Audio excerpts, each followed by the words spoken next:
San Francisco is literally a ghost town. It is a ghost city, and I even call it a Detroit 2.0. Guys, when you have flagship hotels going out of business, something is wrong with the way you're governing the city. Now, to be fair, I love San Francisco, okay, and I know I like to dog on it and I like to talk a lot of smack on it, but it is truly an amazing city if it's done right. Pre pandemic, it still had a lot of issues, but at the very least, it had a massive startup and tech scene. I mean, you actually got the energy vibe when you're walking down the streets of San Francisco. Sure, it may step on a few pieces of poop here and there, but overall, pre pandemic, it was still a pretty decent place, I guess.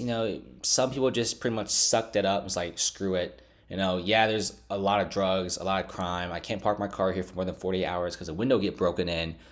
But people still liked it. Okay, at the very least, startups were still booming. But now, San Francisco is getting having so many people leaving to the point that flagship hotels are now collateral damage in the city. Now, this is America's tech hub.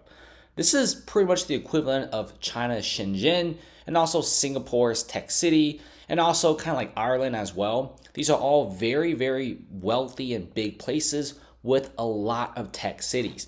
Now, we have San Francisco here having a massive hotel. Now, this isn't a hotel in like the trenches.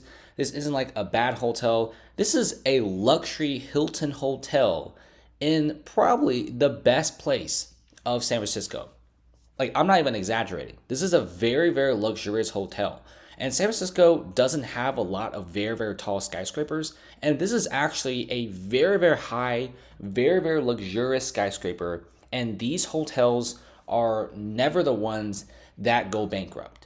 I mean, look at Manhattan. Okay, right now they're suffering also a massive real estate situation, but their hotel industry is thriving because New York City is constantly getting tourism. They're constantly getting investors, small and big, around the world that have to go to the city like a few times every month or a few times every year just to do a little business. San Francisco, no more. In fact, whole park hotels and resorts, a investment city, an investment company defaulted on a massive $725 million San Francisco hotel loan. This is a lot of money. This isn't just, 50 million, 60 million, 65 million. We're talking about like almost $1 billion. Essentially what they said was, we're not making any money from tourism. We're not getting any people to stay at the hotels. We could barely pay the maintenance fees, and we definitely can't pay the crazy high property taxes and also the insurance because San Francisco also has earthquake insurance. And when you have a skyscraper of this caliber, your insurance is a lot more expensive than other places in the world. So, this hotel, pre pandemic, brought in a lot of money. This is why you have big companies willing to pay nearly $1 billion for a building like this because you could make a lot of money after you pay it off within the next decade or two. But now you have the company CEO is planning to give up the properties, blaming remote work and street conditions. Now, he didn't really elaborate about the street conditions, but let me tell you what the street conditions are like. It is pretty bad, okay? There's homelessness everywhere, a lot of crime.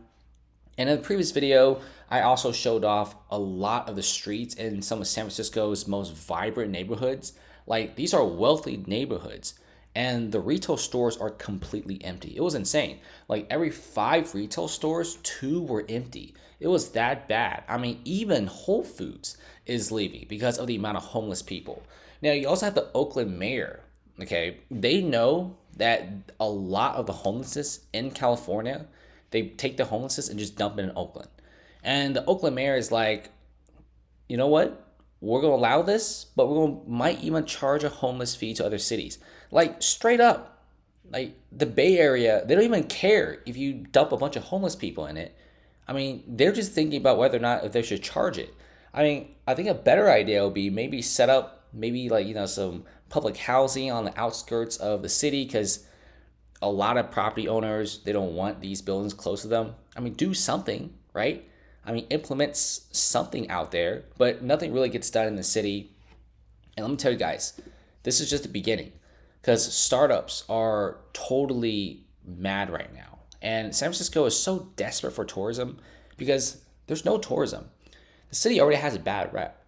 The first wave of people that went in post pandemic came out and said it was terrible. I mean, I guarantee you so many people's cars are broken in and they had a really, really bad taste in their mouth. Not to mention, There's a lot of homelessness. It freaks people out. And plus, why would you ever go to San Francisco for vacation? There's so many better places in America to go to. I mean, you got like literally all of Florida. Okay, you got Orlando. You could go to like Orlando Studios, Disneyland. You could go to Tampa, Panama City. You also got like the Bahamas, the Caribbeans. You also got like, Miami as well. I mean, you have not just America, but a lot of other smaller countries around America that you could go for vacation rather than San Francisco.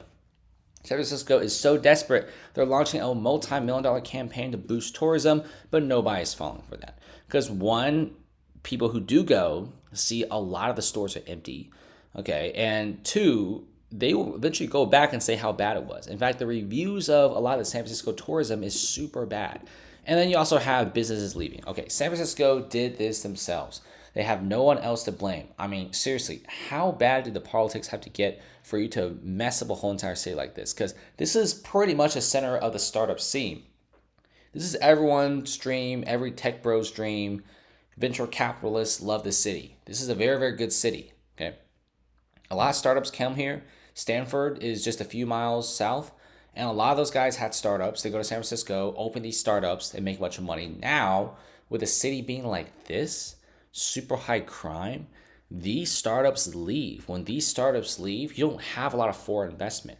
Because the city, they have a lot of startups, a lot of vibrant tech scenes. You generally get a lot of foreign investors to come and invest in the city. And this is kind of like what the hotels came in, right? Pre-pandemic, there were a lot of startups, a lot of stores, a lot of tourism. So obviously these massive hotels made bank. But then suddenly, post-pandemic, it was remote work. And of course, what the CEO said, bad street conditions. All of these things add up. And eventually, bam, you got massive luxury hotels literally going out of business. I didn't expect this because I've always thought that San Francisco, at the very least, had some money. All right, but this is really, really scary. The city, for the first time, is not having a surplus of cash. They're having a negative balance sheet. And then you also add on top of that commercial real estate dropping like 75%. You have almost billion-dollar loans being defaulted. And straight up CEOs and also massive REITs and companies leaving, stating, you're doing so bad in the city, we don't even want to be here. Nordstrom has left.